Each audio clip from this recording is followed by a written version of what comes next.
یەکەم ڕۆژی جەژنی ڕەمەزانە دەچینە گوندی گربدە و بۆ ماڵی عاجی فارس. جەژن لەم گوندە جیاوازە لەگەڵ زۆربەی ناوچەکانی دیکە، چونکە لە یەکەم ڕۆژی جەژن ئاغای گوند هەڵدەستێ بە ئامادەکردنی خواردنێکی زۆر بۆ دانیشتوانی گوندەکە و خەڵکی دەوروبەری گوندەکە دێن نانی بەیانی جەژن لە ماڵی عاجی فارس دەخۆن.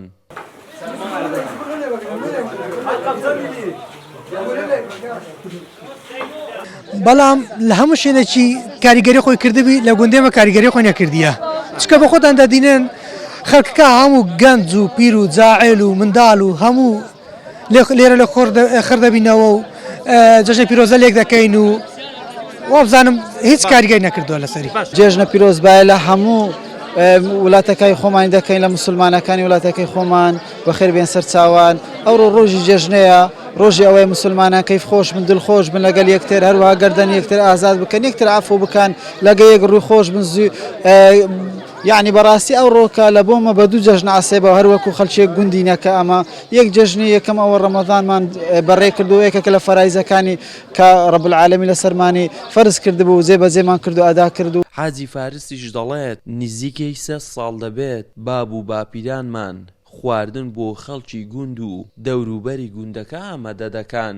ئێمەش نامانەوێت ئەم دابوونەریتە لە ناو بچێت. ئەو نەریتەی بەجێماوە بۆمان لە ڕێی باو باپیران مایتەوە و ئەمەش ئینشاءڵڵا بەردەوام دەبین و کاریگەریەکی زۆریشی هەیە لە بۆ خاترێ ئەوەی لە گوند و ئاوایی حتمەن کێشە دروست دەبی، مشکلەی کۆمەلایەتی دروست دەبی، برا خەڵک لێک دەکەوی، خەڵک لەسەر قسە و قسەلۆک بینی ناخۆش دەبی.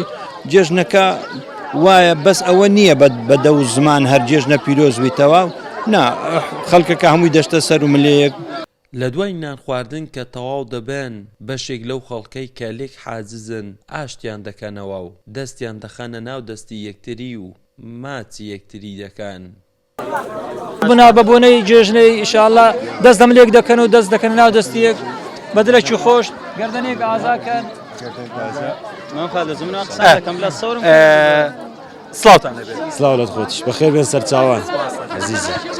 چۆنە ئەمڕۆکە بڕیارتان داوە ئاش ببنەوە و گەردەنی یەکتریان؟ زۆر خۆشە. ئەمڕۆکە ڕۆژێکە کە دەبی هەموو کەس لەگەیەک ئاش بتەوە، ئەوەی ناکۆکی بەینیان بیت، مشکلە لە بەینیان بی، پێک بێنەوە خۆشە. دوای ڕەمەزانی مادی بینەشی ڕەمەزانی زۆر بوو، ئێستاش شتەی لە بەینمان بوو پێک هاتنی و لەگەڵ برایی من دڵخۆش بیم زۆر.